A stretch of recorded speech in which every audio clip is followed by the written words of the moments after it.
Radio Paranormal. Welcome to Radio Paranormal.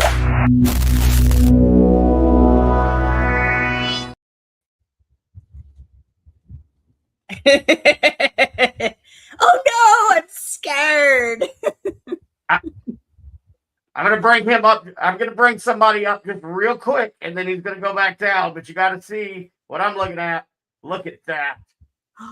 You all match. No. I love it. So now you get a sneak peek at our guest. I'm so scared. Brandon, that's a good look on you.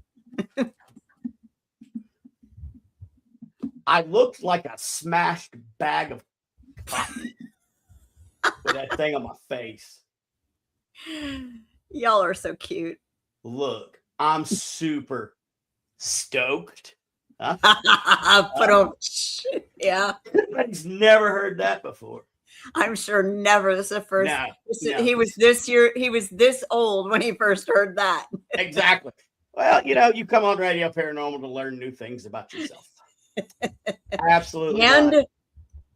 He's going to. I have the cards and I have the eyebrow. The eyebrow it's going to be a fun game. Those of you who watch regularly know what the eyebrow is. And we haven't broke the eyebrow in a minute. So No, but this is super special episode. First we got to pay some bills. We do. What's going to happen in like 2 months? A little bit over 2 months. That right Paracon thing. I have a really special tribute to a specific group of speakers and presenters at the thing coming up. And hang on, share. Wait. Hang on. So, hey, everybody that's just tuning in, all 40 of you, here's a little hint. Here's a little hint about our guests. Thank you guys for tuning in. I know we were a little bit late going live, but you know what?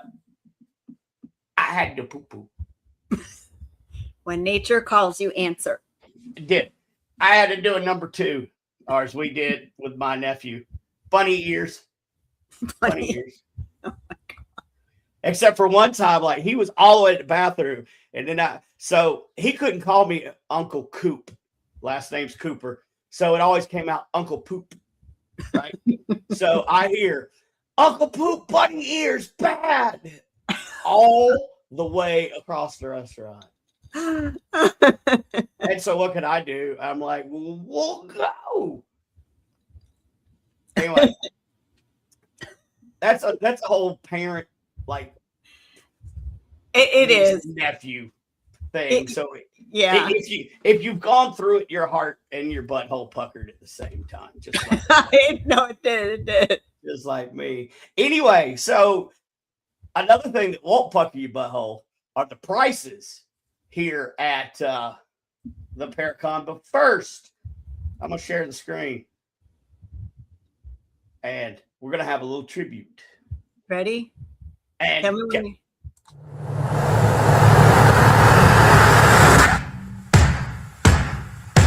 Ghost talk glitter on my boots, grizz swinging from my throat. Left lines deep as a river, name on everyone and post a note. Candles on bourbon stairs, smoke girl spelling out my face. I don't ask for your permission, I just show up, kick the gate. Hey! We the badass women of the Paracon. Native drums talking till the fear is gone. Witch fire dancing in a leather jacket. If you came to doubt us, better walk it back. So that is what's coming up, people. And that is a tribute to our females. I had that song written for us girls. Now, for the men, including our special guest tonight, we have to find inspiration for a song for them. So come to the New Orleans Paracon. You can see our badass women. July 31st to August 2nd. Brandon, guess what? We're so excited. Patty Maker experience with Sam Baltrusis and Father Sebastian's only got two that left. many. that many.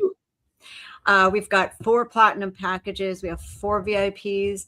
Book your Living Dead package, $448 per couple. That includes a ghost hunt at a cemetery with none other than that guy there. Yes. Of course, you're going to point at me, and I put this up. It's this okay, guy. Let me give you just a little glimpse. So it's a Masonic cemetery in New Orleans.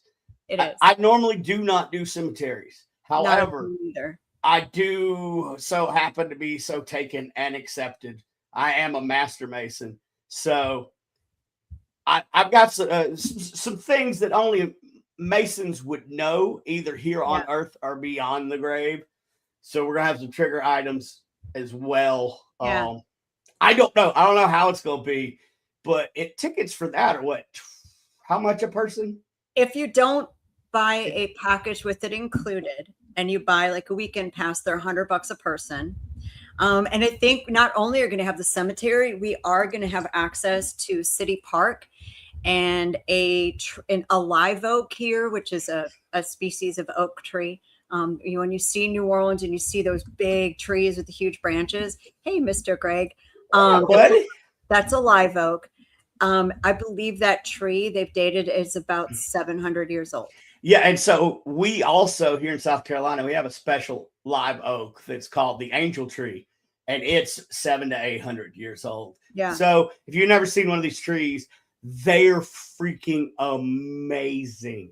It's awe-inspiring. It really is. When we did a test drive of this, it's a customized hunt with Haunted History. So Haunted History has a Dead of Night bus tour, which is not this. We are partnering with them to do specifically what we're going to do for the Paracon. So please, folks, do not mix the two. And when we did the test drive of this, I actually, we can't leave offerings in the cemetery. They really don't want to. So I wanted to leave some roses in the cemetery. I did leave coins instead. And we left white roses at the foot of this tree as an offering to thank us thank you for allowing us to come in. Because there's ceremony that took place. It's an amazing thing to see. It really is. And I wait for you to talk to the tree because I want to know if it has an accent. As a shaman, I've speaking the You're speaking the tree. Speaking the tree. Oh, but I've never thought about an accent. Wow. That's the question. How do blind people dream? Right. I don't, that's going to be one of those weird questions. I'm going to post this up so everybody can look at what we're actually talking about here. And then I'm going to just stop paying bills. Because we're spinning off the rails. I'm about to say stuff about deaf people. Oh my gosh. Oh, don't worry. They won't hear it anyway. Exactly. So interesting fact, when people who are born deaf do get their hearing from implants and surgeries, the first thing that they're amazed at that doesn't have a sound is the sun. Interesting fact. I know things. Makes sense though. If fire has a sound, why wasn't the sun? Oh, you got me wanting to go down a rabbit hole, but we'll have to do that later when I don't have somebody from the horror genre. Well, we don't have an amazing guest. See behind me, but Pinhead Pinhead approves. Pinhead's back. Well, he approves of this show.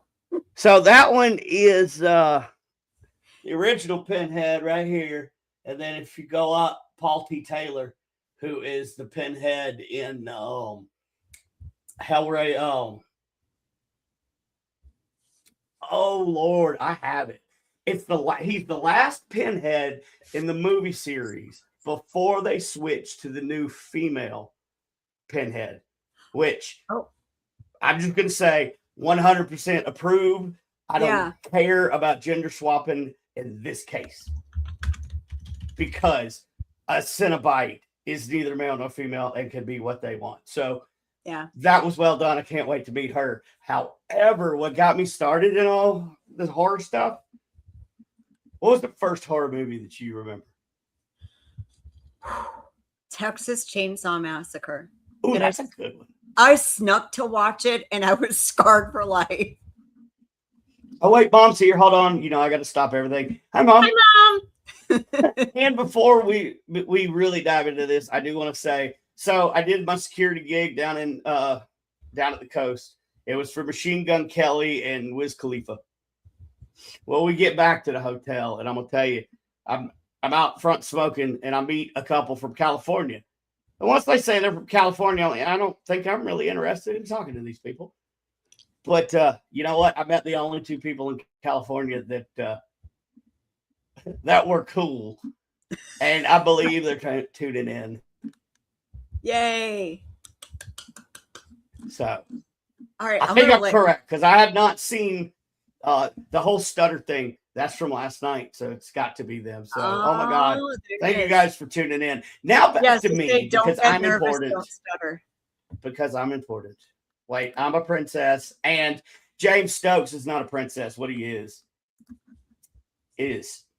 Jason Voorhees. Let's welcome to the show, James Stokes. Hey guys, how are y'all? Crazy. Good. How are you? I'm excited. I'm excited too, man. I'm excited to meet you. That's Jennifer. I haven't met you either in person, so I can't wait to meet you guys. I can't wait to meet you guys here in a couple months. I can't wait to meet you too, because it's just going to be such a fun event. It is, and I hope you're going to have fun, and I hope we can make a surprise appearance with you on some of our ghost hunts that we're not going to tell anyone. You're just going to show up if you feel like it. According to Chris, that some things may happen, so we'll see. Yeah. Oh yeah. Oh boy, we've got to. Chris is like the rabid golden retriever in a room. He just is like, yeah, he's got all these ideas, and I got to organize them. So we're going to make it happen for everybody. That's right. Yeah, he definitely has a lot of ideas, and I'm hoping to help him make some of them come true. I really the idea you guys are talking about, he called and ran it by me. This was before he knew that I was a horror whore. That's how bad it is. That's and awesome. I was like, 100%. That would be amazing. Yeah. And plus, it would finish my collection because I've got Ari Lyman here. Yeah. And then I've got CJ. Well, you can't see this off camera. Yeah. But I have CJ. I don't have Kane yet. Obviously, I don't have you. So right. I am so excited for the idea that may be coming up, but most excited to be able to sit here and talk to you. Oh, because there's got to be paranormal things that happen on set of a horror movie. Oh yeah, and, all the time. So we'll get into that here in just a minute. But if you would, wait, do you happen to know a guy and a lady named James and Kim Brady? Have you? Because they're on here and they're saying hello. Hello. And if you don't remember them, trust me, you will. When you see them, that's my best friend and his wife. I think they met you at a con not long ago. Man, maybe what con? I don't know what con. I mean, I don't know. They'll have to put it in meet so many people. But yeah, you talking about Paul Taylor? I was just with him at a couple of cons back to back, and great guy. I love him playing Pinhead. He's just a super nice guy. Yeah, it's So I started talking to him online because of him playing Pinhead. Yeah, and after some convincing that I'm not this stalker fan, we got to talking back and forth, and then he came to a convention here in Greenville, South Carolina, and I got to. Was not there? I thought I was with him at the one in Greenville, South Carolina. You might have been. I think I went straight to talk to Paul and have a son with me, and then Jake the Snake Roberts was there. Okay. Oh, Lex Luthor was there in his wheelchair. St. Albans. Okay. Oh, So it's Mrs. Stokes here. We hear her. Hi, she's coming She too. is. Yes, she's on. She's on. Yeah, she's watching. they said so. They met you at St. Albans, and y'all had a blood bag together. Yeah. Yes. Oh my God. Yeah. I had a few blood bags. Yeah. He was telling me about it, and then he like I say, he's my best friend. And Dude, it was just him and fruit his wife punch. are It wasn't nothing in it. I mean, come on. Oh, Right. wait, but here, okay, when you come here, you got to have a blood bag at the Vampire Apothecary because you can get just fruit punch, but there's other ones that do have more than fruit punch in it. Well, I would like to have a little bit of something else in it. I mean, come on. I'll Yeah. take the one with the fruit punch because I'm more of an herbally infused individual. If that's Oh, okay. I got you. right. But Mhm. you should just start drinking blood bags. That could be your thing. That could be a thing, and I should make that happen. Yes. Yeah. So what I was going to say before my hamster wheel had a heart attack. My hamster. Right. For those who do not know you or what you've been in, can you just a little quick bio about yourself? Oh wow. Yeah, I've been acting. I've been in 70 plus movies. I've done TV and film. Been in. Of course, I got to play the character of Jason. Got to my new movie's out on Prime right now called The Forest Through the Trees. Got to be a small stint in Stranger Things, 911 Nashville. Yes, so I've been in quite a few horror films. Probably around between 25 and 30 horror films, I guess. Oh wow, good Total. And yep, it's kind of crazy to be honest with you. The horror genre has done me really well, and my stint is about 17 years in the for being a professional actor. So Now, okay, amazing.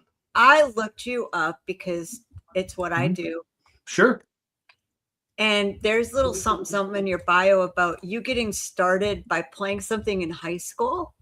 I did. Yeah, that's where I first started. You know, I was in what they call Brighter Touch of Orange and BTO, and it was musical theater, and loved it. And that's where I started singing and acting and dancing and stuff like that. I picked up dancing for a long time. I was a professional dancer for 5 years. I taught line dancing for another 3 or 4 years while I was a DJ at a country and western bar, and then I had a stint at Opryland USA as a country music singer and a dancer on the Country Music USA show. Oh, wow. So yeah, I've done quite a bit, you know, as far as in the entertainment business, and then of course I had to. After Opryland shut down and stuff, I had to get a real job, so I became a firefighter and paramedic and EMT, and did that for 16 years, and then got lucky enough to start acting again, and rode a bull, and I've just done a lot of stuff. You know, I just turned 55 3 days ago, so I'm in the. Thank you. I'm in the best shape of my life right now. So yeah, I'm 6'2", 235. I work out 6 days a week and stay in pretty good shape. And yeah, I'm just ready for my next role. I start a new movie in July in Ohio called The Massacre, and I'll be playing another killer. Nice. Does that seem to be like, what's your favorite kind of?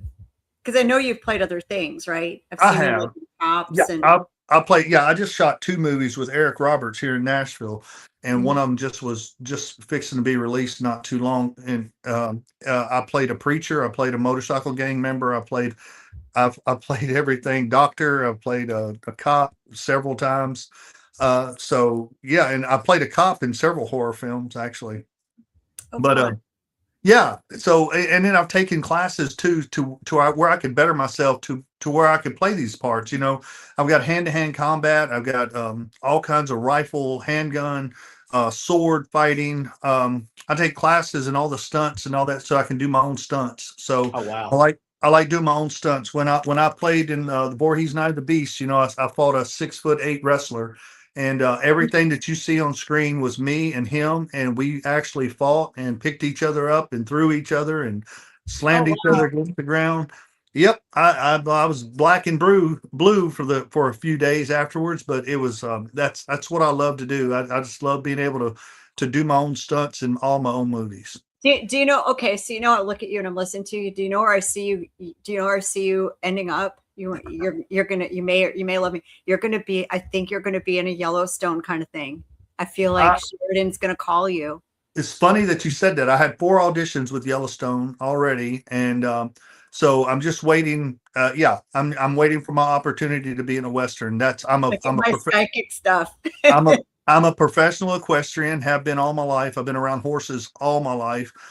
There's one thing that sets me apart that a lot of people don't know, that I can drive a stagecoach, and that's not easy to do. Oh no, that isn't. Wow. That is No. cool. And So I just want to just give a little bit about my background. I cowboyed for years in Wyoming.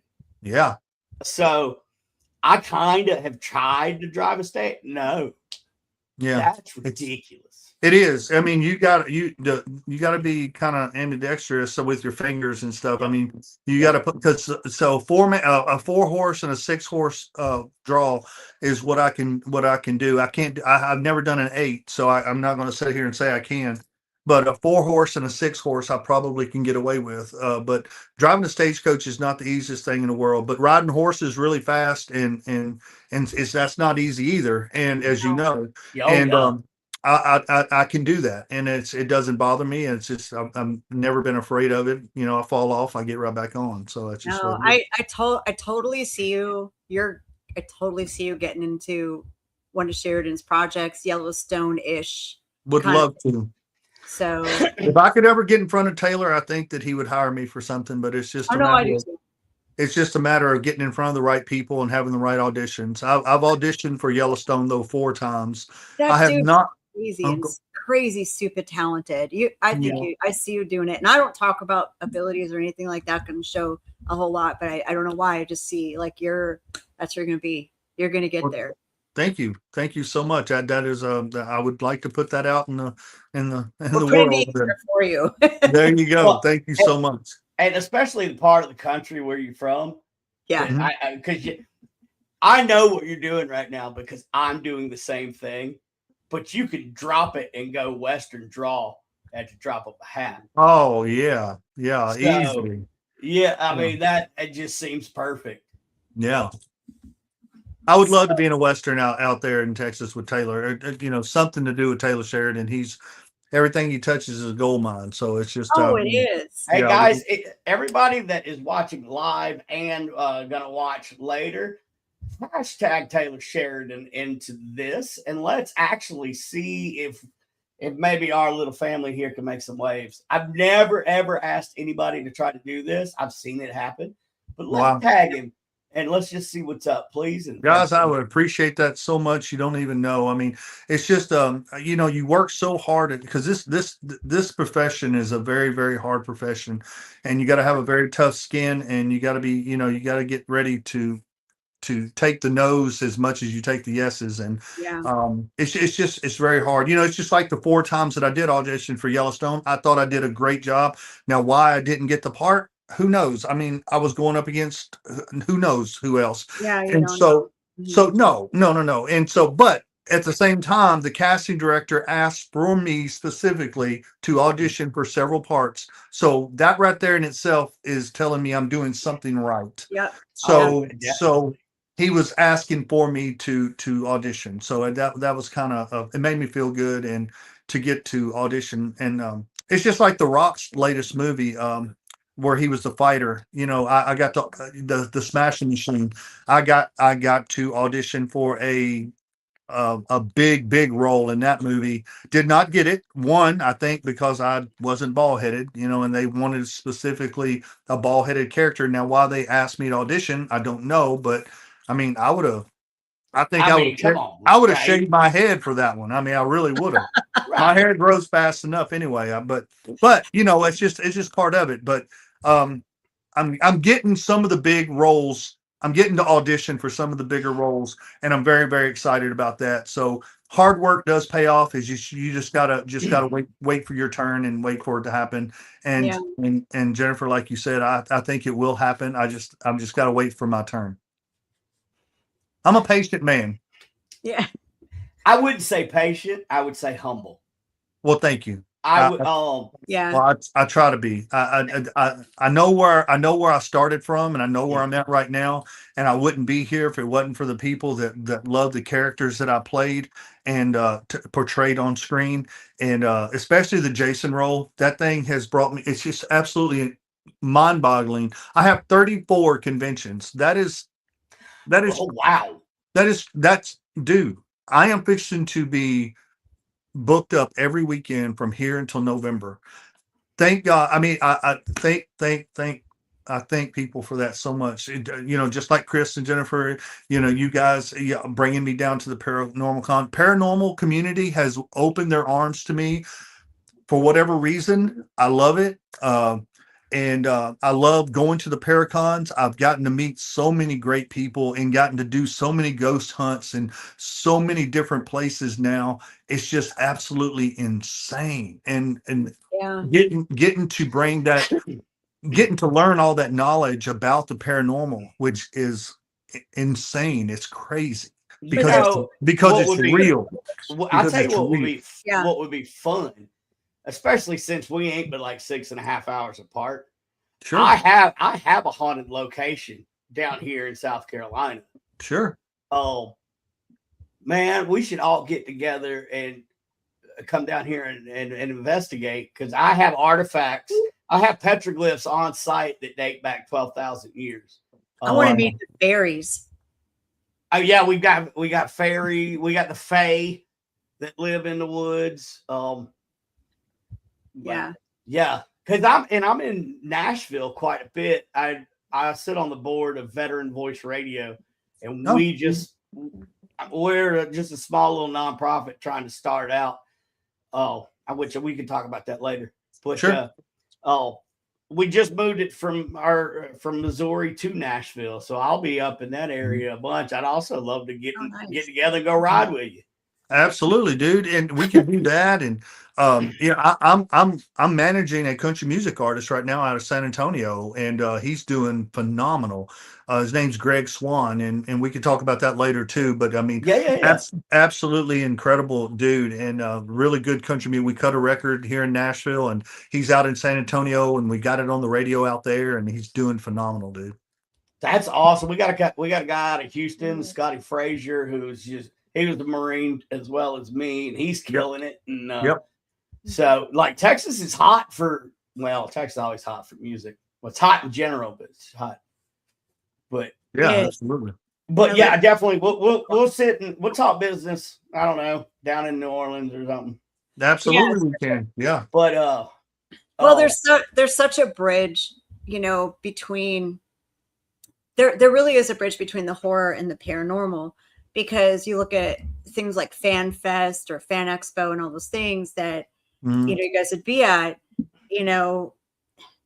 what we see in, like you say, in reality is what those movies are based on. Sure. Here's the movie vampire. Here's the real one. I mean, there's a lot of truth in it. These movies are based, there's substance behind it. Well, if you think about it, things like that. Texas Chainsaw Massacre is Ed Gein. Ed Gein. Mm-hmm. Yep. From Wisconsin. Thanks, people. It's from. Yeah. We got Ed Gein and Jeffrey Dahmer cheese curds in the Sunday. It's what we created. Well, hey, gotta have something to put your foot on. Freddy. The Nightmare on Elm Street is based on an actual thing that happened to a specific group from a specific island that would die in their sleep. And it was the young men, and they all had this thing where, don't let me go to sleep or I'll die. Well, there was documented cases here in the U.S., and that Wes Craven was actually reading a newspaper or something and saw the article. And that's what started Freddy Krueger. Ain't that's crazy. Yeah. That's so crazy. What started Jason Voorhees? What started Jason Voorhees? Oh. Well, that's a good question. I don't know what started which iteration, because I'm going to tell you what. I mean, Friday the that's what 13th is Curtis. the only genre that can get away with going off canon and back on canon. That's So true. it really depends on like which Jasons are you talking about? Because the original Jason, and if you look, it's a progression, which I wanted to ask you. So I know at some point Kane Hodder, he added the breathing motion. He did, yes. You know, and that just completely added, you know, that little twist to the character. So was there like an inspiration or anything that you added to the Voorhees character? Not a whole lot. I mean, when I went back to watch when I got offered the part, and I went back and watched every film, and I watched it from number one all the way to the end. And then I talked to Kane about what I should, do when I wear the mask. And he gave me the best advice ever, I think. He just said, you're going to put the mask on just like all the rest of us. He said, you just make it your own.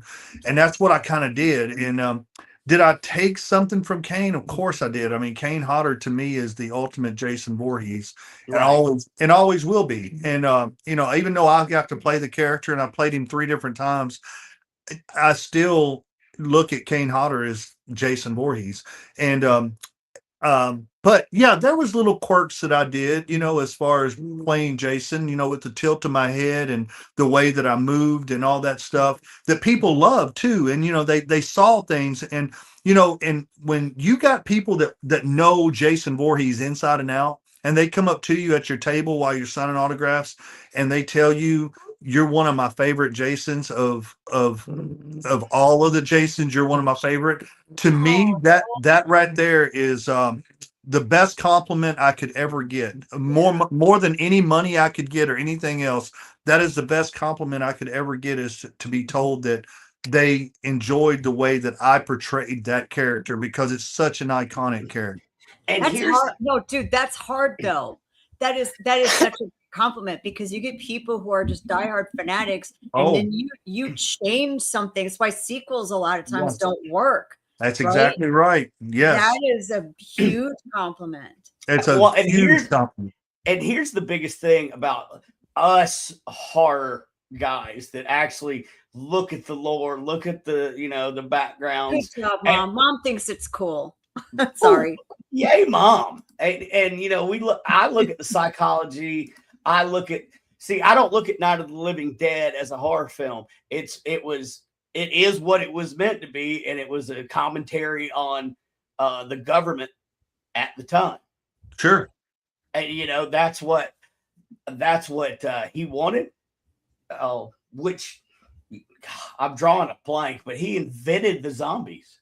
Oh, God, well, sure. Have a piece. What's his name? Who's that?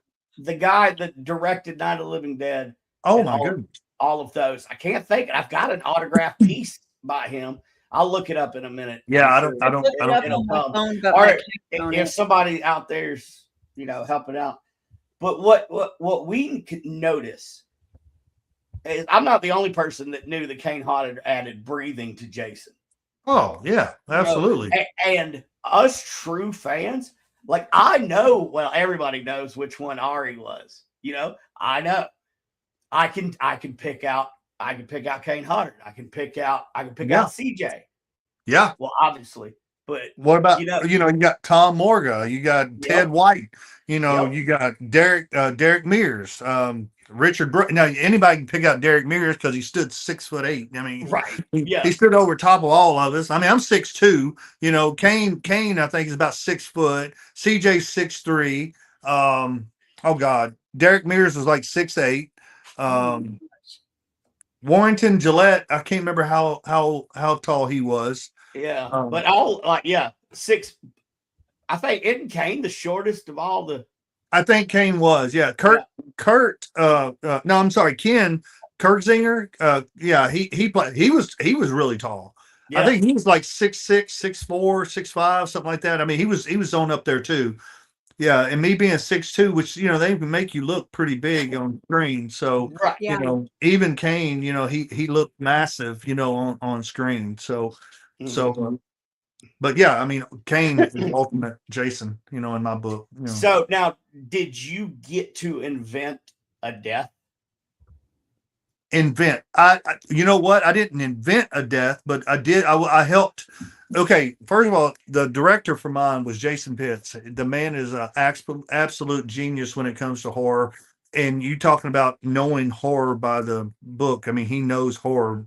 And the first kill that I did, never been done on screen before, never been done. Yeah. Of course, in a Friday the 13th film, the young people that go to the Crystal Lake, they want to have sex, and that just don't happen with Jason. So anytime that you start to have, well, this is what happened to this young couple, but when I cut her head off, and she did what she did to him, it was never done on screen before ever, and that was probably the best kill I'd ever done. That's awesome. Yeah, and you got to do it as Voorhees. I did. Yes. I mean, yes. That's amazing. I brought the breathing into it really when I had to fight the Bigfoot hunter. He kind of pissed me off, and I. That's when Jason starts to do that, yes, you're in trouble. I'm going to tell you that right now. You're in trouble.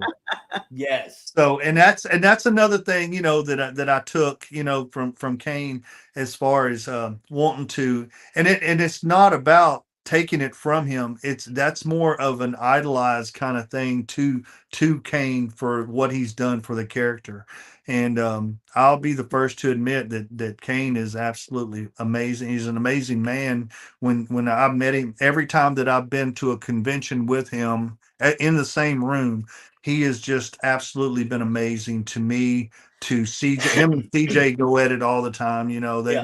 We all. I mean, he even signed my mask, and CJ signed it first, and then Kane signed it down here, and then he put over here on his one timer on CJ. Nice. So I mean, that's a Kane Hodder thing, one timer, and he pointed to CJ, because CJ only played him one time, And, exactly. Yeah, so it's Tommy McLaughlin. I got to spend quite a bit of time with him, the director of Friday 13th Part 6, which is CJ's director, and I've gotten to spend quite a bit of time with him at different conventions, and the man is absolutely phenomenal. You should hear some of the stories that he could tell, and I think it just helps me as an actor. I think it helps me as getting to work with these icons, getting to work with all the people from Nightmare on Elm Street, Lisa Wilcox, Danny Hansel, Mark Patton, getting to work with these people hands on, getting to spend 10 or 12 days in one room with them and just working with them. We got to shoot a movie together. And then Lisa Wilcox, Lisa Wilcox is absolutely phenomenal. And then, oh my goodness, Night of the Demons, Kathy Podwell, which was on Dallas. Yep. Getting to work with her. I mean, this is royalty in horror films, man. John Dugan, from Texas Chainsaw Massacre. He lives right here in Nashville. We go out to have dinner, and we've been in a couple movies together already. Wow. And just get to spend the time with these guys and listen to them and take it all in.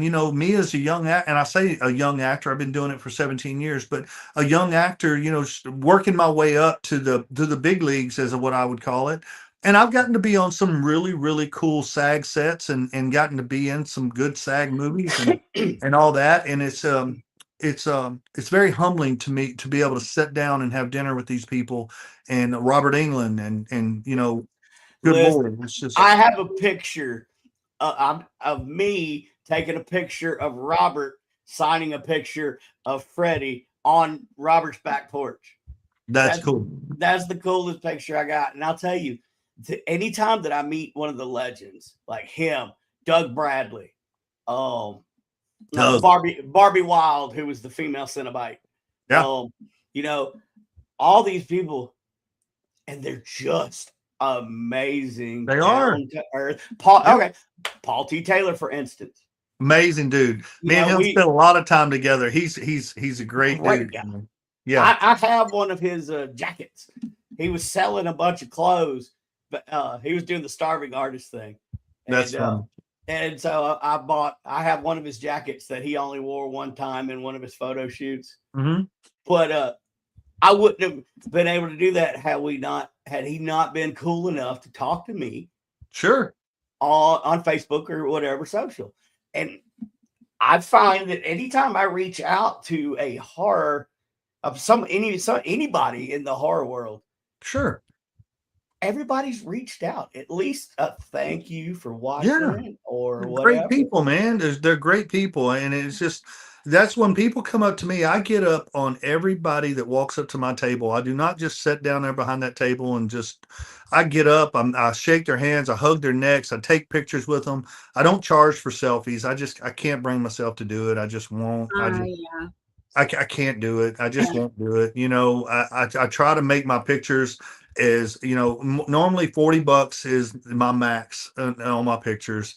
I just can't seem to, I just want people to have an experience with a character that's so iconic that they don't get to see every day, you know, and that's the way I do things. That's the way I like doing it.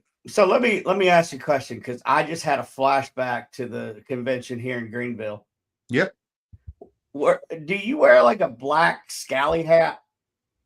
I do not. Because there was a guy. No. No, he played Michael. He was Michael Myers. Never mind. Oh, I bet that was Tony Moran. That was Tony. Yep, that was Tony. Okay, That was never Tony. mind. Yeah. I don't know. Because I'm trying to think back because Paul was there, Tony was there. Tony, and then you got the girls from Scream, which is Tony Moran's girlfriend, which is Nancy, and then Lorraine, I think her name is, the girls that was in the bathroom in Scream, you know, the bathroom girls. Yeah, they were there, and then me, yeah, it was me, yeah. So it was kind of cool. Yeah, I mean, and we went to several cons right back to back with me and all four of us. And, yeah.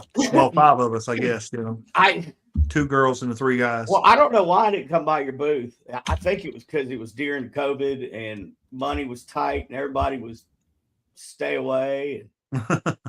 Well, you know, it's no big deal, but I'm going to meet you. I mean, it's going to happen. It's going to happen. And one last shout out about Paul, just because I can't stop saying nice things about him. It was during COVID, and he took his mask off to talk.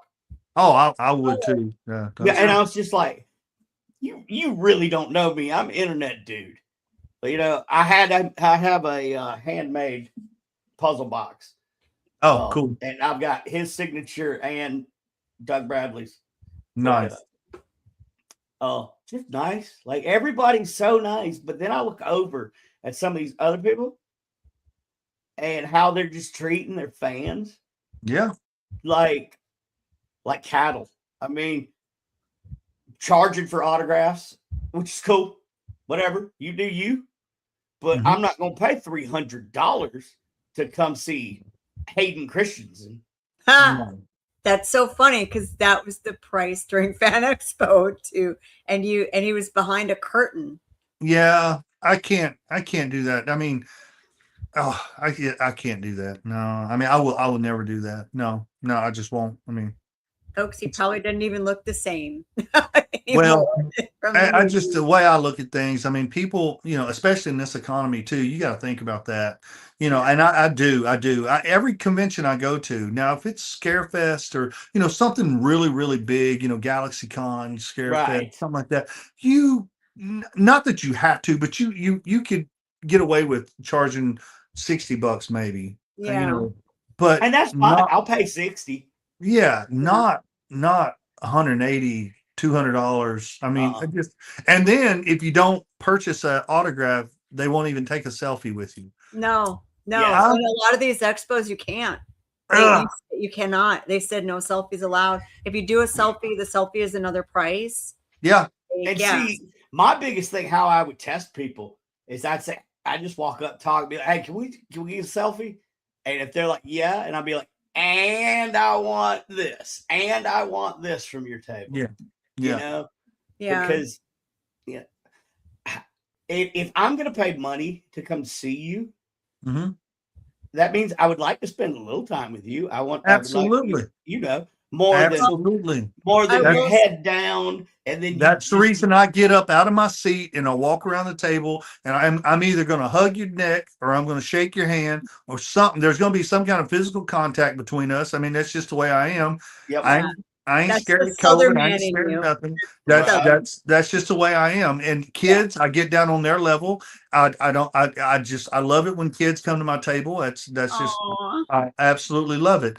You know, I was in Denver, Colorado, and I had a kid that was his make-a-wish was to meet me. Oh. Wow. Let's No. talk about that. What you can say. Well, it's on my Instagram my page. If heart. you scroll through my Instagram page, you'll see me. I'll get emotional because Yeah. kids is my downfall, man. You and me both. But this kid, his mom, she brought him up in a wheelchair, and he had a little piece of paper with a drawn out Jason on it, and I thought he wanted me to sign it, and his mom said, "No, that's for you," and she said it was his make a wish to come meet you, and Wow. Oh wow. so I spent as much time with him as I could, you know, and I gave him a signed autograph picture, and his mom was going to pay me for it. And I looked at her and go, "You're out of your mind. No. You're not paying me a dime for this." So I mean, it was just but stuff like that, man. Every convention I go to, I get some kind of drawing, or I get some kind of letter, or I get some kind of something that just brings me to. Yeah. Well, it's because people don't like just your characters. They like you, bro. Right. And I've only been talking to 47 minutes plus backstage, 50 minutes. Hell, I'm your biggest damn fan now. Yeah. You know, it's just people But if you're that not genuine, and people Jennifer, are I'm never gonna let you do that talk for a to little you. bit. I've taken over this podcast. They're never going to be like that to you if you're just not a genuine person. right. And when you and this is how you come across, is when you realize that you're nowhere without your fans, and appreciate the choice they make to watch you, Right. the choice they make to go see you, and Mhm. realize and show them you value that. People are going to just see that. Right. You know what I And mean? that's what I've learned early on. It's just when, the first convention I ever went to, it just blew my mind. You know, someone asked me to come and want my autograph. That's absolutely blew my mind. And it's like, and granted, I know it's because of the character, but at the same time, they're wanting my autograph, my name, not Jason Voorhees, James Stokes on there. That right there, I've been put into this place of an entertainer for a reason, and I'm not going to let it slip away. I have so many people out there that I could reach for whatever reason. I don't know what it could be. It could be just, talking to someone, and that's the reason I do what I do. And I use my fame, I guess you would say fame, to go to these schools and talk to these kids and talk to PTSD patients in the military and police force and fire departments and all that stuff, because I love being a motivational speaker, because I need to let them know that they're needed, that they're wanted here. And there's a reason that they're here. And I think that I've been put into this position to help these people to know that why they're here and why they're wanted and why they're needed and all that stuff. And I'm not gonna let that slip away. I'm not gonna let that slip away from me or them or you or anybody else. And so Did you serve too? I did. I was a Marine. Yeah, absolutely. Mm-hmm. Hello to Marines. So You and Brandon. So Semper Fi, brother. Semper Fi.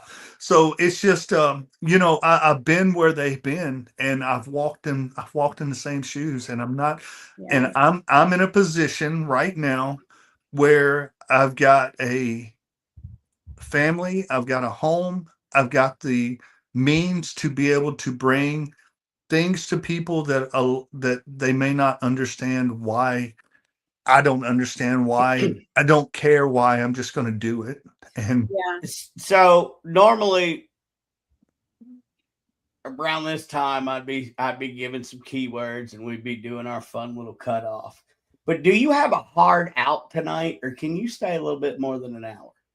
No, you're good, man. Okay. Because this conversation just took a left turn, because I'm 100% total and permanent through the VA. I've got traumatic brain injury ×2. I'm at 70% for PTSD. I was also law enforcement and a firefighter. Yep. I'm a third generation firefighter. Same here, man. So, I feel your emotion. Yep. Because I'm gonna tell you what, horror movies saved my life. Literally made me put the gun down because a Friday the 13th just happened to come on because I had the TV on because I didn't want anybody to hear the shot. That's deep, man. And and you were talking about people want to meet you. This is just a representation of the character, right? The person, and nobody really thinks about it, but the person who signed this, Ari Lyman, this mask has absolutely nothing to do with him. No, but I know. Without him, there would be no mask. That's exactly right. People don't want to see the mask, right? Yeah. I mean, they do in the movie. But once you pull it off, people want to know you. And that's true horror fans. Yeah. Because we invest in you. Like, hell, half the time I'm pulling for Jason. And that's how they weave it. Like, some of the times, well, she deserved to die. She deserved it. Yeah. Like, I mean, what's the order? Titties, weed, blood. It's the order. That's Crystal Lake. That's Crystal Lake. They invented the genre of the camping horror. Yeah. And all of them follow these same 3 patterns. Yeah. And it works. It's a joke among horror fans. But those things like, don't get in the running car, go into the barn with all the blades, Yeah. I remember that commercial. Yep. That did it. It came from these movies for sure. It did. That's funny. Yeah. That's good. But yeah, guys, I love where I'm at today. I love being able, and you know what? I thank guys like you for allowing me to come on to your podcast and sharing what I do, and giving thanks back to the people that watch my movies and all that stuff. If it wasn't for people like you giving me this platform, I couldn't get my message out there across to what I do. And so I appreciate you guys more than you'll ever know. So I would love for both you and Brandon outside the Paracon to come see me here in New Orleans, and I want you to come see me on Marine Corps birthday. We need to do this. You to a very special place. I ate there today. I used to be the GM there. I was a manager there. I am a big fan of the celebrity chef that owns this place. It's called Luke Restaurant. It's owned by Chef John Besh, who is also a Marine. Yep. And every year on Marine Corps birthday, they put up an event outside. Marines and their family eat and drink for free. Oh, wow. That's cool. Every year. And I worked it several years when I worked there, including one year when Jimmy Buffett, God rest his soul, was eating in the upper dining room, and Chef asked me to this story. Yeah, this is good. Go talk to him and ask him if Jimmy would come out to talk to the Marines. and he didn't want to do it. If you meet Chef Besh, he's a big personality. He's a lovely person. I followed him for years. Thank you, Mom. And but by the way, for he's also shy. The listeners on Spotify, I'm going to read this one out. It's refreshing. Because it's from Mom says. Actually, you want to read it? Go ahead. Mom says it's refreshing to hear from someone as successful as you are, still so grounded. Thank you for staying real. That's my mom. That's my heart. So I went up to Jimmy and I asked him, I was a manager there, and I said, Chef was just wondering, I hope everything's going well. And Chef was just wondering if you would, if you knew what was going on outside. And he said, no. And I said, well, it's Marine Corps birthday today. Chef's Marine. And he puts on an event every year where Marines eat and drink for free. And he was wondering if you were up to it. And if it's not, it's okay. If you would just pop out there and just like say hey to the guys. Not only did Jimmy say hell to F yes, he went out there, and about 10 minutes later, I heard him singing the Marine Corps. It's not an ant. What is it? I'm going to say it wrong. Brandon, we just talked about this. We did. It's Marine Corps hymn. I got it. Marine Corps hymn. It's a hymn. You say anthem. It's not right. It's hymn. So he was singing the Marine Corps hymn with the Marines out there. Yeah. I could sing it. I could sing it. I was just there today. He does the sword cutting of the cake and all the things. That's cool. So I would love for you guys to come, because I would definitely, I still have his number, Chef's number. And I will let them, if you guys can get down, you let me know. I will let them know you're coming. When is it? It's Marine Corps birthday, whatever day that is every year. It doesn't matter. Day of the week does not matter. Doesn't matter. That doesn't matter, because I'll get ready to look it up. Okay, so this year, I don't know when for reference, November. November. It's a Tuesday on the 10th. It's what? Tuesday the 10th. Yep, that's the day I'll have it. It doesn't matter the day of the week. It is that day, and that's the day he has it. So. Please come down. We'll go do the things. I probably know a lot more people there than, I've done it, but there's other people that I've met through our service. So that's cool. I'd love for you guys to come down, because you'll get to know through the Paracon too, especially for me, veterans are a big part of my life. They're a big part of importance for me too.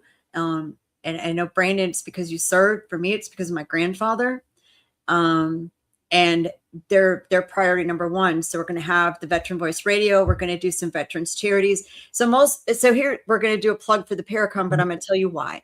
Most Paracons have a charity that they benefit, right? Mm-hmm. I'm not getting caught up in that game. Chris and I decided we're not getting caught up in that game. We're not getting caught up in how much money actually went. People wanted to look at books. To heck with that, right? This Paracon, people are allowed to raise money for their charities at their booths. So while this is a for-profit Paracon, we keep it, try to keep it as cost-effective for people as we can.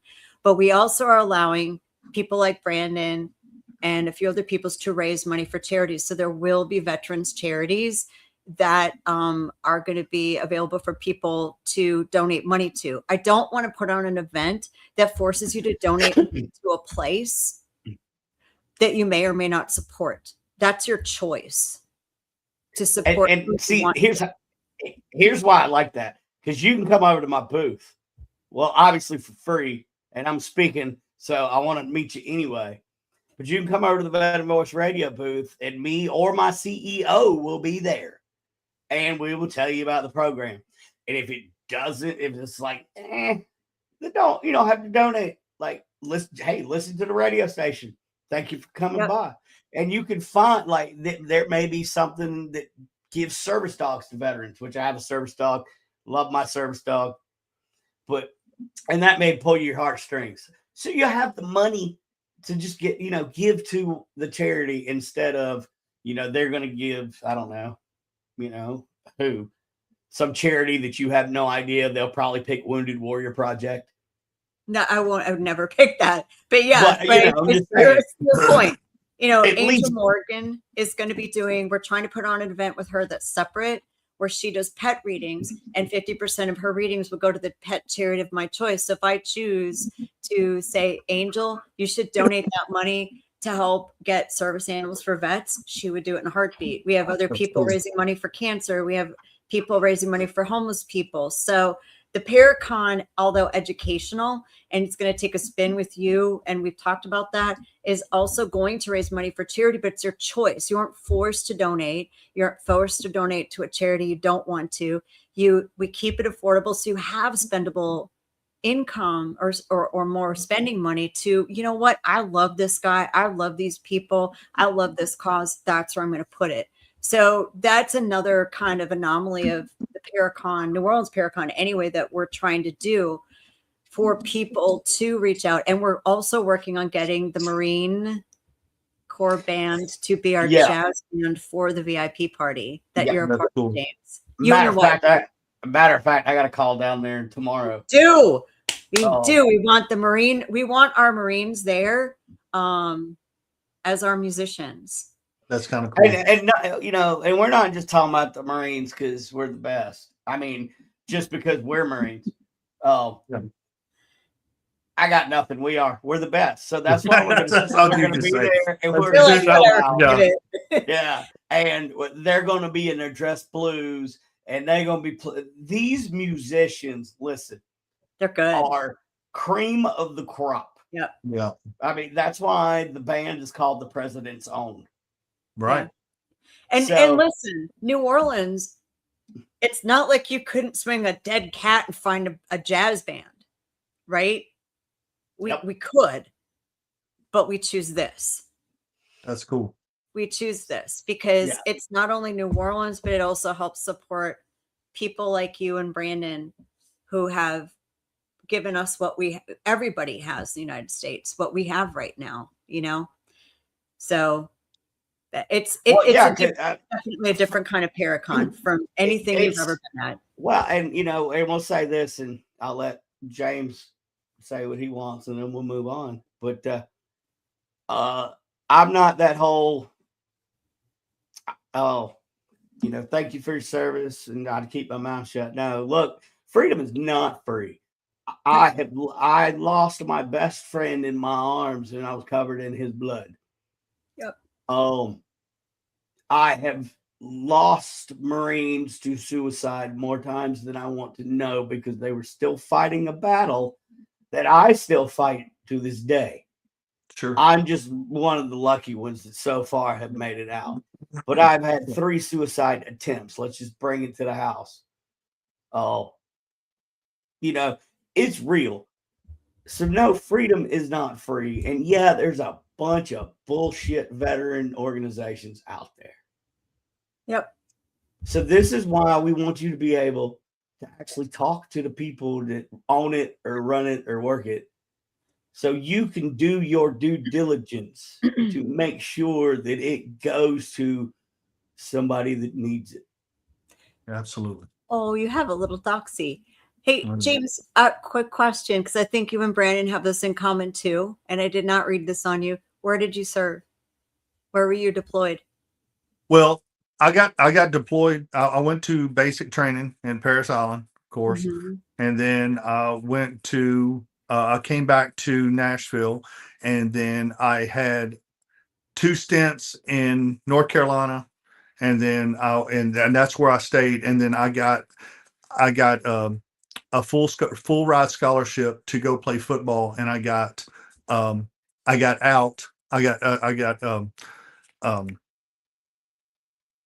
I got out and went to play football. And so I didn't finish my actually 4 years. I finished after about 1.5 years. Nice. So that's that. So I served in North Carolina is where I was based. So, and then I got an honorable discharge to go out because back in them days, things were different than they are now. Yeah. So so it was kind of cool. So like I had a good buddy, and he was top. I went in on a buddy system. Did you have buddy system? Yeah, see, we had buddy system. I went in 99. So 99. Oh, yeah. Wow. It's the mileage, I know. Wow. I'd not, yeah, because I went in 90. Wow. That's Yeah. that's a big difference. I'm only So 45. I look like I'm 212. 212. But you know, Wow. Okay. Yeah. So it was totally different back then. You know, my recruiter, he tried to keep me in and all that stuff. But at the same time, I said, man, I've served. I want to go play football. Carolinas. That's So I at went that time it was peacetime too. So I was like, oh, it was all peace. It was nothing. No, it was it was so easy. That's what I'm saying. It was like a transition from like, okay, do you want to do it or you not want to do it? So Yeah. I mean, I got honorable. I loved the plaque and the thing that I got for honorable discharge. Out of the Marine, it was amazing, and it was because I was bettering myself. It wasn't because and all that. So I went to play for Jack Harbaugh at Western Kentucky University and played football. I think it's the Carolinas you guys have in common. I knew there was something in common with you too. It's interesting. So in all of your movie, TV, military, God, we hadn't even asked that question yet. Jesus. yeah, you know where I'm going. Right. I was supposed to start the show with that. Where's your first paranormal experience blow into that? I was making a horror movie called The Macabre out in Las Vegas. And you know what? I don't know if that's my first. I don't know if that was my first, but this is the one that I can remember more so than anything. But we was out in the desert in Las Vegas shooting this movie. And these orbs, I mean, literally every camera that we had on this, on the girl that was our lead actors, I was her co-star. So we was lead actors together. But every time the camera was on her, she had this orb around her head. And it was like, could not get it off. Like literally, I mean, it was on her shoulder. It was on her head. It was on her back. It was it was just following her around everywhere she went on set. And you could feel it in the air that it was, I mean, you could feel something presence there with us in that. It was pitch dark, dude. It was late at night, pitch dark out in the desert. And you could just feel the presence of something right there with us the entire time. Another time, I was still in high school and back in Hopkinsville, Kentucky. And you can look it up there. It was an old house that this old man and woman had died in. And it was out in the field. A farmer owns it now. The house is tore down and all that stuff. And that was back even when I was in high school. So this is a long time ago. And we had, high school kids, we took the car out there and drove out there and backed the car down. And they said, if you cut your car off and put your windows down, you can hear, hear things. Well, we did that. And then, there's two of us in the front and one guy in the back, and all of a sudden we heard like footsteps. I mean, it sounded like footsteps. Now we're in the middle of a field. It could be a cow, could be a horse, whatever. Well, he said, hit your brakes. And you know how you hit the brakes on a old 79, I think it was a 79 Lincoln. It was my dad's car. I hit the brakes on it and the red lights shined. And dude, there was literally a figure of a man standing within 10 feet of our car. You talking about high school kids screaming like little girls. I mean, that's what we did. Right. And I started that car and took off, and it's like a half a mile to a mile to the main road again through this field. And now it was a driveway, where they brought tractors and stuff into the field. We didn't get off in the field. We'd have been stuck probably. But by the time I made it to the main road, something was popping the handle on that door trying to get in. Oh, dude, it makes hair stand up on my arms now. Wow. I mean, it scared me to death. And we never went back out there. Not one time did we ever go back out there. So here's something funny, talking about how we got a bunch in common. So Hopkinsville, that's where my wife's aunt and uncle live. That's where I grew up. Really? Who's your aunt and uncle? Sorry. It's my wife's aunt and uncle. Let me text her and then I'll have her give the name. Please tell me who they are. All right. Yeah, I'm gonna text her right now. Wait, you guys are on Messenger together. You can tell them over that if you don't want to say it over this. Yeah, yeah, oh yeah. You don't have to You tell got me right group- now. Remember group messenger? I don't care if she don't care. But, Oh, okay. Well, my anyway, gosh, I'm but telling yeah, anyway, that's crazy, dude. right? We might be brothers. I don't know. I mean, come on now. You got the You tall could- jeans, James. You got the tall jeans. Yeah, Yeah, I got the brains. No, there you go. I'll take that. No. Oh no, because we both went in the Marine Corps. So neither one of us could say that. Yeah, I don't know. Well, you got out quicker. I did get out quicker. Man. I did get out, and and I thought that was a smart move back in the time. And for me, it was the probably. best.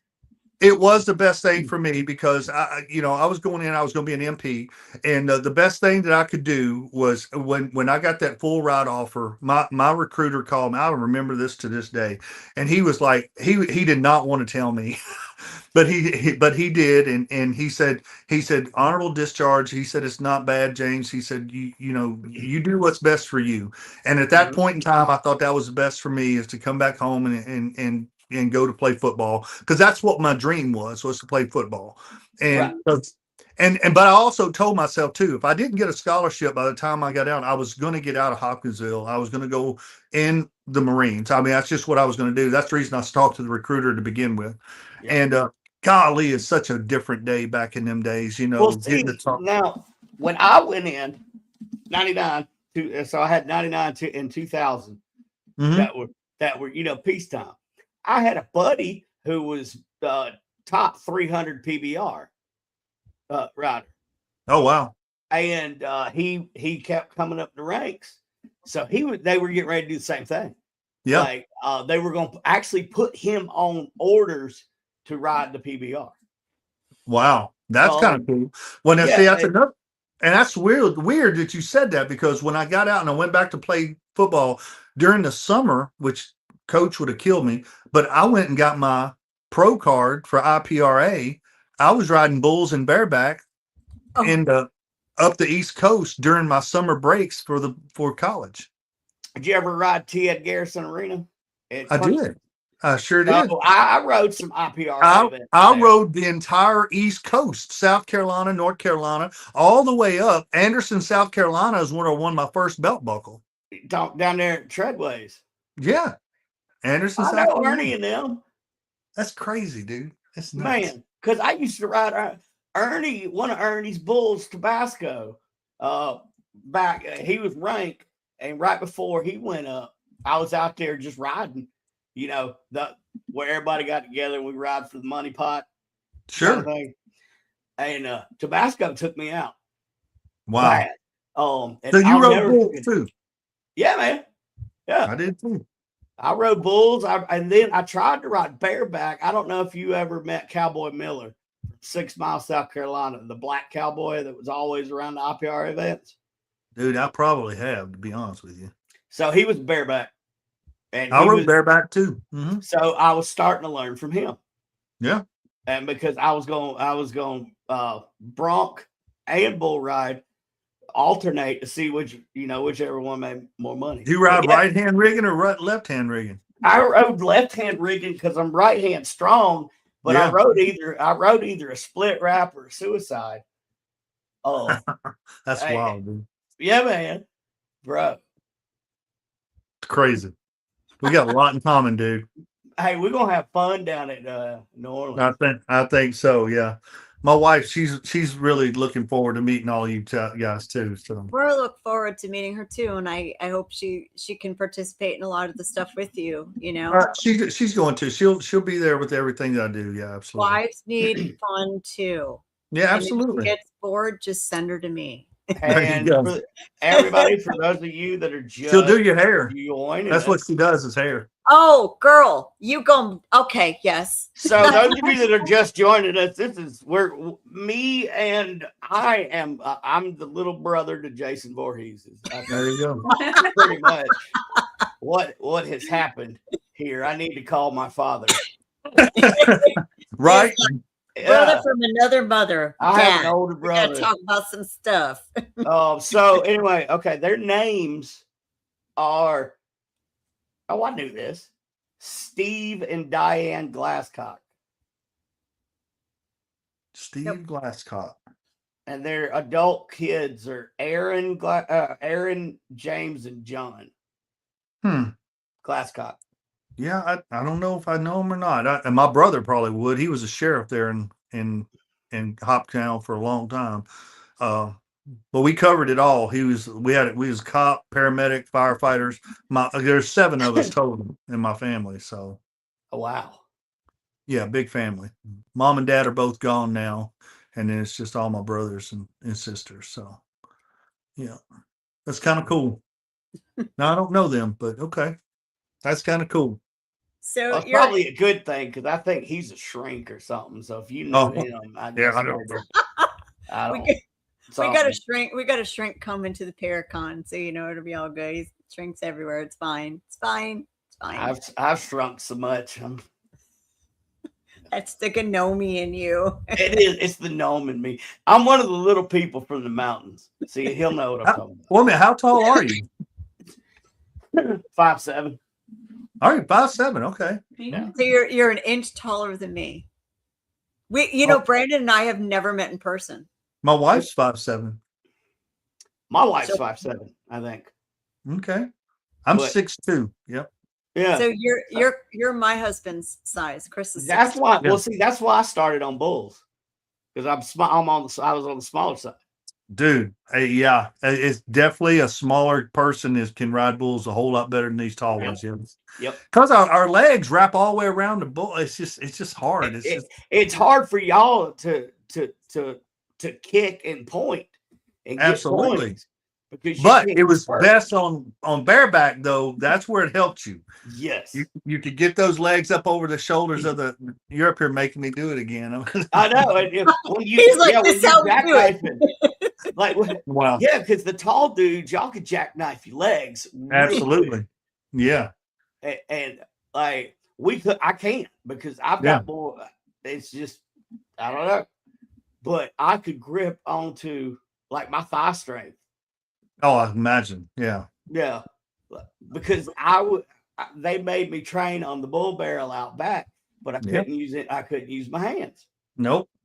So, I mean, I'm Kind from of like old- Mexican bull riding or Mexican. Yeah. Mexican. Yeah. You can't use your hands. You just got to use your Yep. feet. Yeah. Yeah. Yep. Okay. Yep.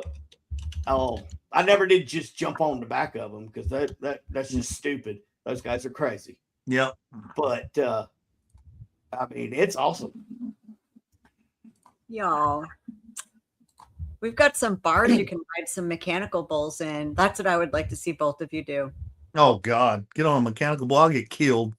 I Those would those guys try to kill you when you get on. No, that they thing. no, but they do. I went on one once. We won't talk about what they anyway. Yes.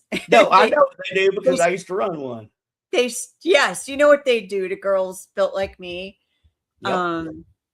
And then they whip the crap out of you and you fall down. Yep. And I actually was not terribly inebriated. I was not that inebriated when I did Yeah. it. Because I was like, well, I'm gonna try this and see how hard it is. And I'm like, damn, that's hard. I'm going to tell you a secret though, or I'm not a secret. I'm going to tell you the truth. A real bull is easier to ride than a mechanical bull. I bet. Those are so hard. You can't shut your eyes when you're riding a real bull because you got to follow his shoulders. If you Yeah. follow his shoulders, you can pretty much tell where he's going to go. Now there are Yep. some bulls they'll go different on you every now and then. Well, But most Bodacious was bad about that. Bodacious was one of the toughest bulls out there. Yes, Another sir. bull called Hurricane that I rode. It was oh my God. Yeah, but you're talking 2,000 pounds of pure muscle throwing a 100, well, back then about a 202 pound, 6'2" dude around. I mean, they're like a rag doll. Yep. Yeah. But see, now back then, I was 125, 130. Wow. So soaking wet, and I did martial arts too. So I was V-cut. I kind of looked like that helped. I looked like a young Tom Murray. Bill. Yeah. And it was easy. It wouldn't throw. It's not throwing me around, but because I was so small. Sure. But then I get on them broncs, like you say, and I can't hook those legs. Yeah. It's just throwing me around. Throwing you around like a rag doll. Yep. Yep. Well, that's kind of cool. That's kind of cool. Y'all are too funny. Even your wife's like, brother from another mother. You too. I can't wait to meet you, man. I really can't. Oh yeah. It's gonna be fun. It's gonna be fun. You are so cute. All right, Mr. James. Yes. We have a game. Have a game, okay? Let's do it. Yeah, we gotta do. Brandon, do you want the game? I gotta put my glasses on. I'm gonna show my age. You're 50. I just turned 53. So I'm 55. My age. All right. I'm the baby. You're the baby. I'm your baby. You're the baby. Showing the age again. All right. This is a would you rather game. Okay. Here come the eyebrows. Not yet. I'm gonna wait, but we're going to do them. Yeah. All right. Would you rather be sticky all the time and not know why, or always have to go out on a leash? Like when you go out, you got to be on a leash. Where in the hell did you come up with that? Oh, just buckle up there, brother. Okay. Dude, I ask dead people this shit. Okay. I'm going to tell you right now, I do not like to be sticky. I don't like it at all. It just bothers me. So I'd rather go out on a leash, I guess. But coming from a man that probably spent how much time covered in that fake blood? Yes, dude. I hated it. Oh my God. Dude, I mean, literally it would stick between your fingers. I mean, it'd stick in places you didn't even know that you had it. And it's like, oh God, I hate that. No, I'd rather go out on a leash. All right, going on a leash. Jason Voorhees on a leash. Well, I got a chain around my neck already anyway. Boy, howdy. Stokes, you just heard it. He said leash. Anyway. Yeah, I like this. All right. Would you rather have to lick everything before you touch it, or have all of your meals fed to you like a baby bird? Baby bird. Baby bird. That means somebody's chewing them up and putting it in. Oh, yes, sir. 100%. And regurgitating it. Okay, yeah, I'm gonna have to lick everything because, yeah, at least then if I didn't like I can just say no, I ain't doing it. You know, earlier you said you wasn't afraid of nothing. Now I think I found your kryptonite. Dude, I think I'm being set up to fail here. Boy, just wait this boy. Hey, embrace the game. Okay. Just let the medicine do what it does. I'm on a leash and I'm licking everything. Okay, yes, here you we are. go. So far. Oh, wait till you get this one. Would you rather receive daily junk slapping from The Rock, Dwayne Johnson, or have to eat Martin Scorsese's eyebrows off his face? Off the face. And the eyebrows are out, baby. Wait, what about The Rock? What is The Rock doing to me again? He's giving you nut shots.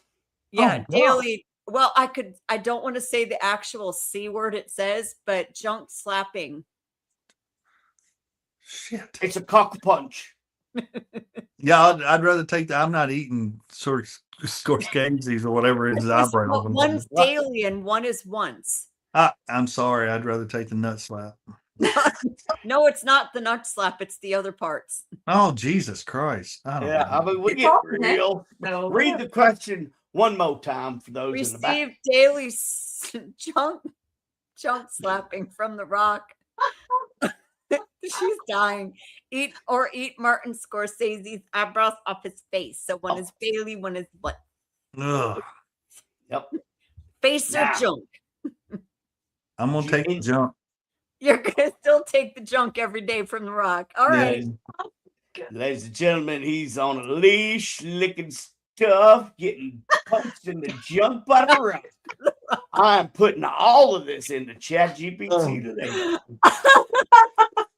Yeah, I'd like to see what this comes up with. Oh, howdy.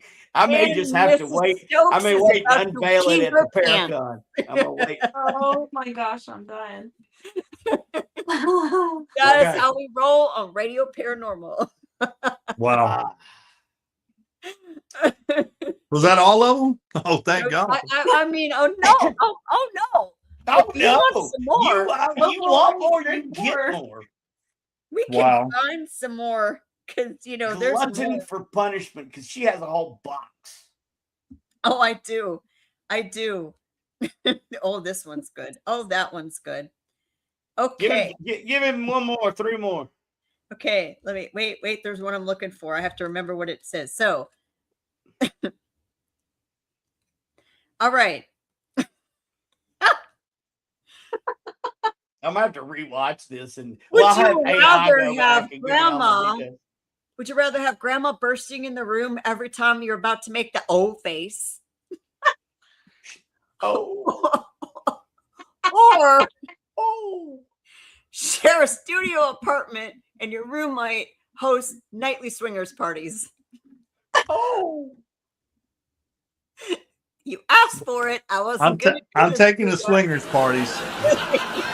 Yeah. I'm just gonna remind you. You asked for this. Yeah, I did. Yeah. You did. You did ask. For it. I'm getting really hot. Oh, there's 2 more left. Call the cops. Great. I mean, I've got another one. Okay. I found the sound buttons. Would you rather have all of your exes moving in with you, or everyone you've ever had sex with switch teams? Yeah, everyone I had sex with switched teams. Yeah. Yeah, the exes are that bad sometimes. Yeah. Oh, yeah. I don't. That would not be a good time for nobody. I tell you that.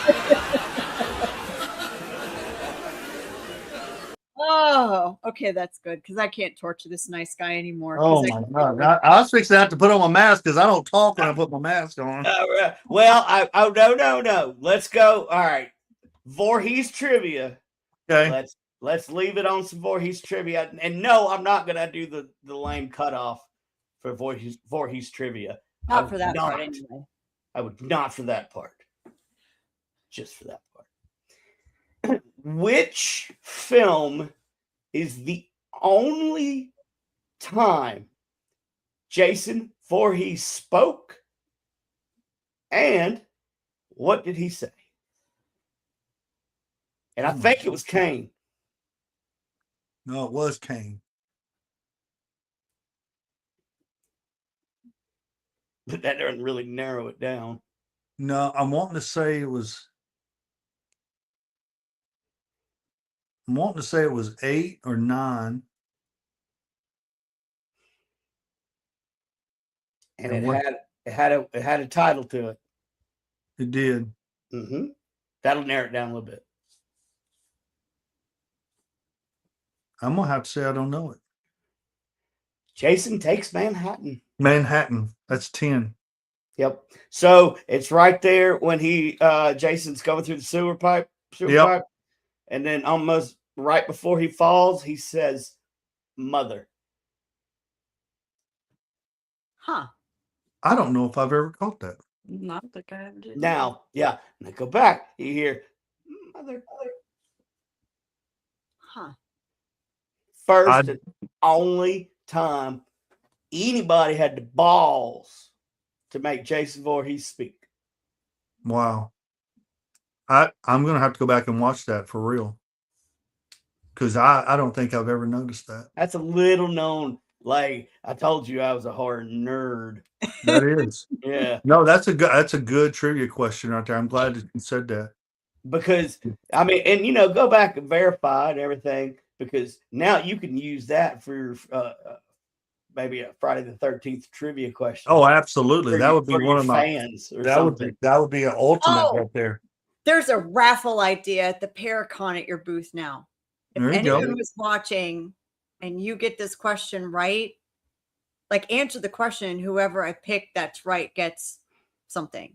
There you That's go. kind of cool. That's kind of Yep. cool. All right, let's put that out. So if you happen to watch this episode, because I'm not going to tag it, I'm not going to put this out Yeah. like in writing or nothing.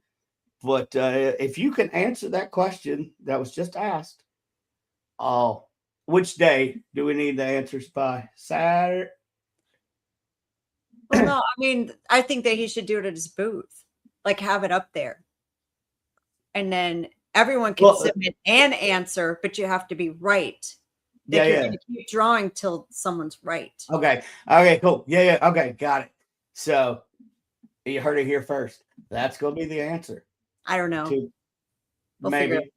That's To a kind ra- of no, cool. it will be the answer to a raffle question. That is a very good. I love that. I love that though. I'm glad you Yeah. brought that up. I never knew that. That's cool. That's very cool. Unless we shifted timelines, and that never happened.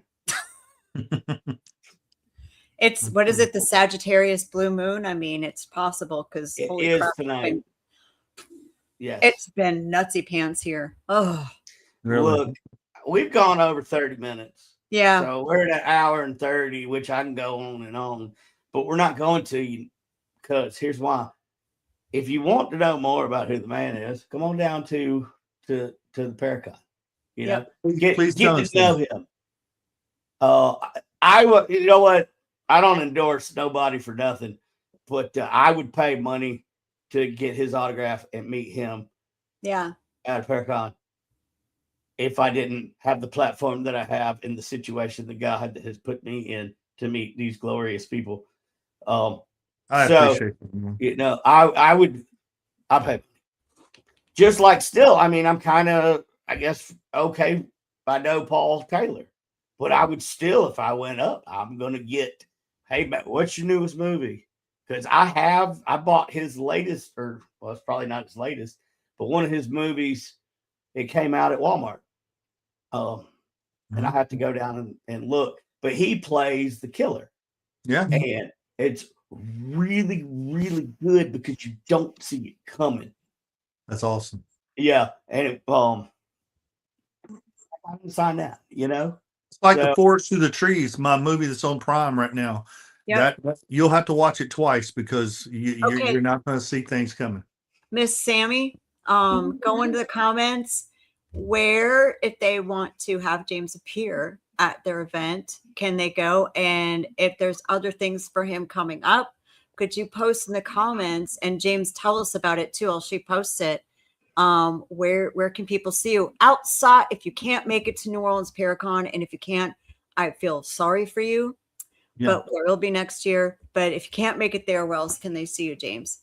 Wow. So many places. So many places. I'm fixing to be traveling. I'm fixing to go to Fort Smith, Arkansas. I'll be there for the next 3 days this coming weekend. And then I'll be headed to if it's easier, because to comment it all, it would be a lot. If it's easier, have them follow him and I, because we are going to be sharing it all on social media here soon. I'm actually in the process of working on getting it all written out, because literally from next weekend until mid-November, he's somewhere just about every weekend. So it's a lot to share. If you want to they can follow you, you want to get a hold of James Stokes for to get him booked or something, please reach out to either me or Jennifer. Yeah. For the time being, if you really you need to get him booked. Absolutely. Other than that, you keep an eye, follow them. Matter of fact, I just followed you. So I'm in the process, Jennifer, of making a video for the Paracon there in New Orleans for y'all to put on your social media and me to put on mine. Yeah, I mean, I try to do that for all of my cons coming up and stuff like that. So, but I will be sending that to Chris or you or somebody here before long to where y'all can get it on social media. It's going to be kind of what, I mean, I try to do it for all of my cons because I want people to come out and say, I do have a really good following, and I appreciate people that follow me to my cons and stuff like that. It's absolutely phenomenal. Yeah. And, so, but I'm going to be in a lot of places coming up here in the next 4 or 5 months. All over the United States. All over the United States, yes. All right, Miss Sammy has shared that in the comments. So there's where you can follow James and Sammy, and you can see where James and is where we're going to be. And read that out, because I actually have an AI that'll process it and put all of the websites that we mentioned during the show in the show notes for Spotify. So we have James Stokes, and we have at Stokes, STOKES James1414, and his lovely bride, Sammy Stokes, is at Sammy _ the hair slayer. She's going to do my hair. Go do my hair, girl. Clip that. Gladly. We're gonna do some shit here in New Orleans, and you can have fun with our humidity because woo, child, it's something. It's bet. something. Mhm. You know, I heard it's not the heat, it's the stupidity. Yeah. Stupidity. Curriculum. Mm, You know, That's funny. Brandon, dad jokes. you know what? I forgot to tell you this. What? So I like surprises. there, because Except I haven't. Wait. Well, time out. I'm getting a vasectomy, so I don't like those kind of surprises. But anyway, go ahead. because we're at the end where we always, we gotta have- we talk about vasectomies. So Shooting there was blanks. this person I reached out to that I think James, especially since he would be in Greece, because he was in Greece, Mhm. would be interested.